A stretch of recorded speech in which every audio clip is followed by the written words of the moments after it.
Assalamualaikum warahmatullahi wabarakatuh. Kenalkan, nama saya Raffi Asidki. Saya di sini untuk menjelaskan PPT yang mengenai amar ma'ruf nahi mungkar, Quran Surat Al Imran ayat 104 terhadap hak asasi manusia pada Undang-Undang 1945 pasal 28A tentang fenomena Gaza. Dalam latar belakang ini, amar ma'ruf nahi mungkar yang berarti menyuruh yang baik dan mencegah yang mungkar adalah konsep yang terkandung dalam Quran Surat Al Imran ayat 104. Konsep ini menekankan pentingnya individu dan masyarakat untuk berpartisipasi dalam memperbaiki kondisi sosial dan mencegah kejahatan. Hak asasi manusia atau HAM adalah hak-hak dasar yang melekat pada diri setiap manusia sejak lahir sebagai anugerah Tuhan yang bersifat universal, mutlak dan tidak dapat dicabut. Dari variabel X ini yaitu definisi amar ma'ruf nahi mungkar. Asal kata amar ma'ruf nahi mungkar adalah al-amru bil ma'ruf wan nahyu anil mungkar. Amar ma'ruf nahi mungkar dapat diartikan sebagai perilaku seseorang untuk menyuruh kepada perilaku kebaikan dan mencegah kemungkaran atau kejahatan. Jika diuraikan kata per kata, amar berarti menyuruh, makruh berarti kebaikan, nahi berarti mencegah, dan mungkar berarti kejahatan. Amar ma'ruf nahi mungkar ada dalam istilah fikih disebut dengan al-hisbah.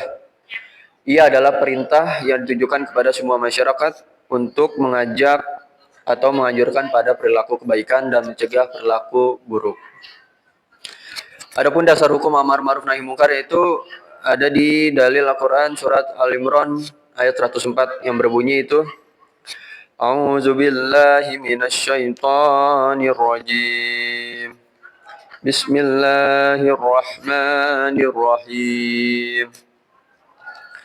Wal takum minkum ummatun yad'una ilal khairi wa ya'muruna bil ma'rufi wa yanhauna 'anil munkar wa ulaika humul muflihun. Adapun pesan moral dari ayat tersebut adalah yang pertama itu kewajiban saling mengingatkan, mengajak berbuat baik, tapi juga harus berani mencegah keburukan agar tidak merajalela.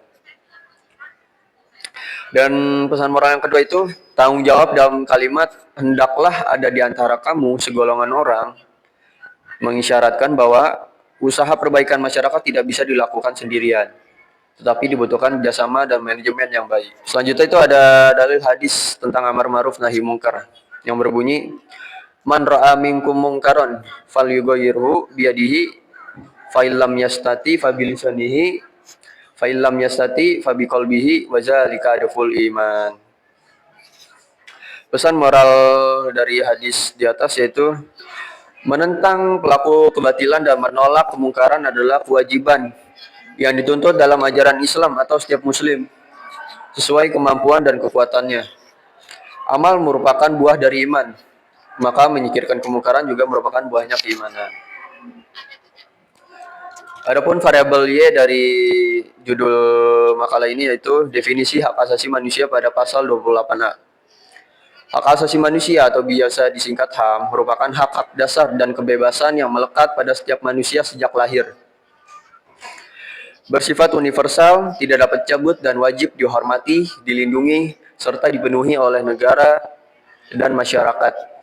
Jika terjadi pelanggaran, maka negara juga wajib untuk menindaklanjuti pelanggaran tersebut.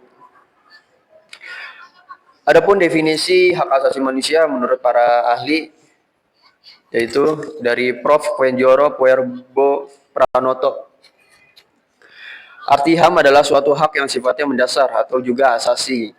Hak-hak yang dipunyai oleh tiap-tiap manusia tersebut dengan mendasarkan kodratnya. Pada hakikatnya tidak akan dapat dipisahkan sehingga akan bersifat suci. Selanjutnya itu korelasi antara amar ma'ruf nahi mungkar dengan hak asasi manusia. Korelasi mendalam antara amar ma'ruf nahi mungkar dengan hak asasi manusia terletak pada bagaimana memiliki tujuan bersama untuk melindungi kemaslahatan, menegakkan keadilan, dan mencegah kerusakan di masyarakat. Jika setiap manusia mengamalkan ajaran ma'ruf atau kebaikan, maka sangat berdampak pada lingkungan masyarakat, yang dimana perilaku tersebut akan memiliki hubungan sosial yang cukup harmonis.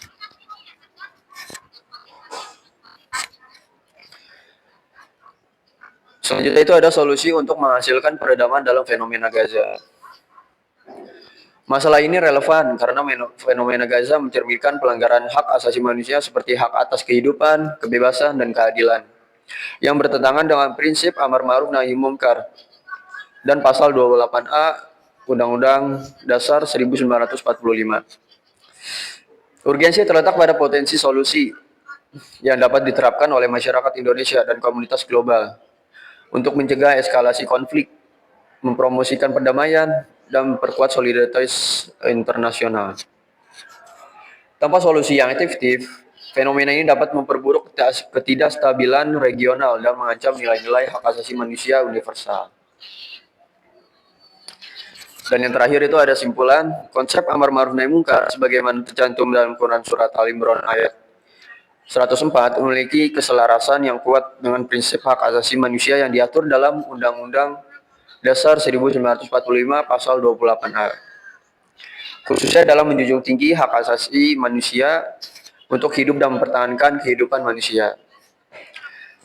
Dalam konteks fenomena Gaza, nilai amar ma'ruf nahi munkar menuntut umat manusia untuk mendorong kebaikan berupa keadilan, kemanusiaan, dan pelindungan terhadap warga sipil, serta menentang segala bentuk kemungkaran seperti penindasan, kekerasan, dan pelanggaran hak hidup. Kurang lebih yang maaf dan terima kasih. Assalamualaikum warahmatullahi wabarakatuh.